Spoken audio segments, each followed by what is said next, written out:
Assalamualaikum warahmatullahi wabarakatuh. Perkenalkan, nama saya Zaini Salmanisa dari kelas 1E. Di sini saya akan membahas tentang 4 materi dalam bahasa Inggris. Pertama, saya akan menjelaskan materi Introduce.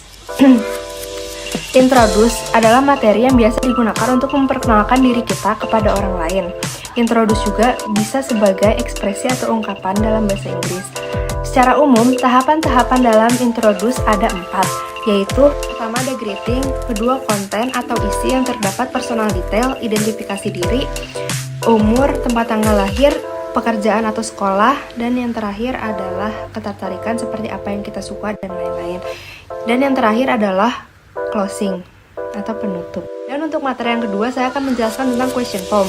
Question form biasanya akan dijawab dengan ya atau tidak, yes or no. Pertanyaan ini diawali dengan auxiliary verb seperti do or does, can, would, dan lainnya. Seperti contohnya, will you bring your book? Jawabannya antara yes, I will atau no, I will not. Atau contoh lain yaitu did she pass the test? Jawabannya adalah antara yes, I did atau no, I didn't.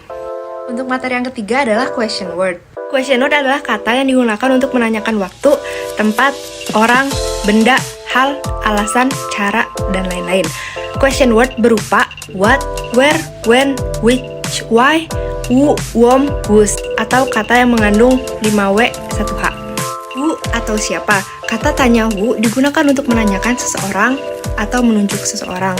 Contoh kalimatnya adalah who is the best football player in the world.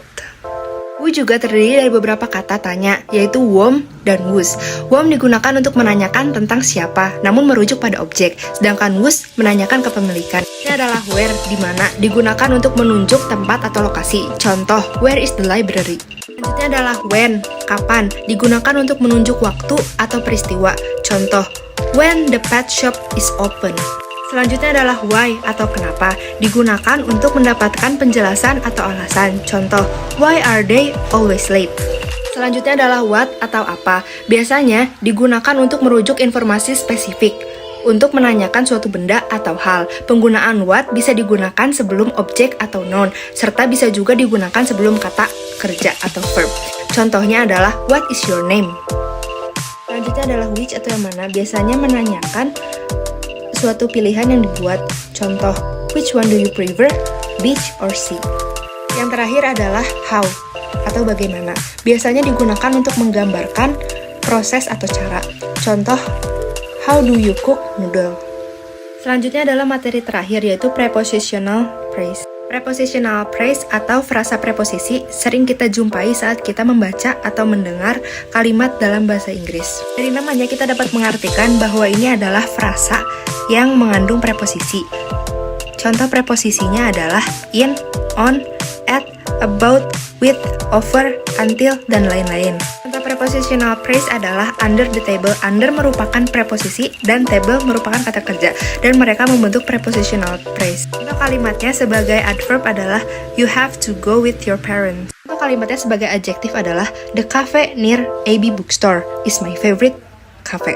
Prepositional phrase juga dapat berfungsi sebagai noun dalam kalimat. Contoh kalimatnya adalah with you is the best moment for me. Sekian rangkuman 4 materi dari saya, kurang lebihnya mohon maaf. Wabillahi taufiq wal hidayah. Wassalamualaikum warahmatullahi wabarakatuh.